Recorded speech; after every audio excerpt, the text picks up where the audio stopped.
Doctor মানিক সাহার সাথে দেখা করে এসেছেন। তো তো উনি কি আশ্বাস দিল আপনার ছেলের যে অভিযুক্তদের ব্যাপারে?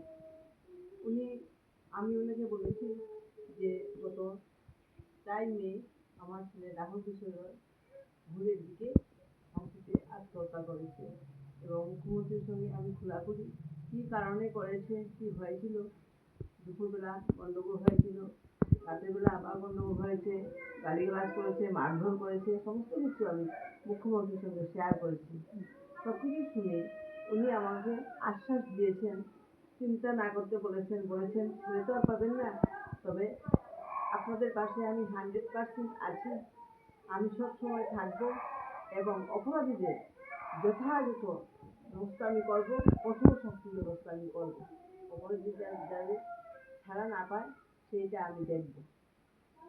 মুখ্যমন্ত্রীর কাছ থেকে আমরা 100% আশা নিয়ে এসেছি, উনি আমাদের পাশে আছেন, উনি আমাদের পাশে থাকবেন, সেই বিশ্বাস ওনার প্রতি আমাদের আছে, সেই আশাই এখন আমরা ওই আশাতেই আমরা বেঁধে আছি, মুখ্যমন্ত্রী আমাদের পাশে আছেন। স্যার সাথে সাথে আমার কথা শুনে সাথে সাথে এখান থেকে এসপিকে ফোন করেছেন এবং ওরাও আশ্বাস দিয়েছে যে তারা চেষ্টা করছে, আসামিদের ধরতে পারছে না বলছে।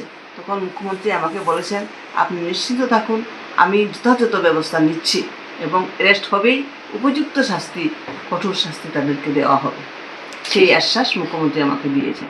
এর মধ্যে একজনও এখন পর্যন্ত অ্যারেস্ট হয়নি, তো সেই ব্যাপারে কি আপনি মুখ্যমন্ত্রী স্যারকে বলেছেন কিছু? বলেছি, উনি কি আশ্বাস স্যারকে বলেছি, স্যার সাথে সাথে আমার কথা শুনে সাথে সাথে এখান থেকে এসপিকে ফোন করেছেন এবং ওরাও আশ্বাস দিয়েছে যে তারা চেষ্টা করছে, আসামিদের ধরতে পারছে না বলছে। তখন মুখ্যমন্ত্রী আমাকে বলেছেন, আপনি নিশ্চিন্ত থাকুন, আমি যথাযথ ব্যবস্থা নিচ্ছি এবং অ্যারেস্ট হবেই, উপযুক্ত শাস্তি, কঠোর শাস্তি তাদেরকে দেওয়া হবে, সেই আশ্বাস মুখ্যমন্ত্রী আমাকে দিয়েছেন। ঠিক।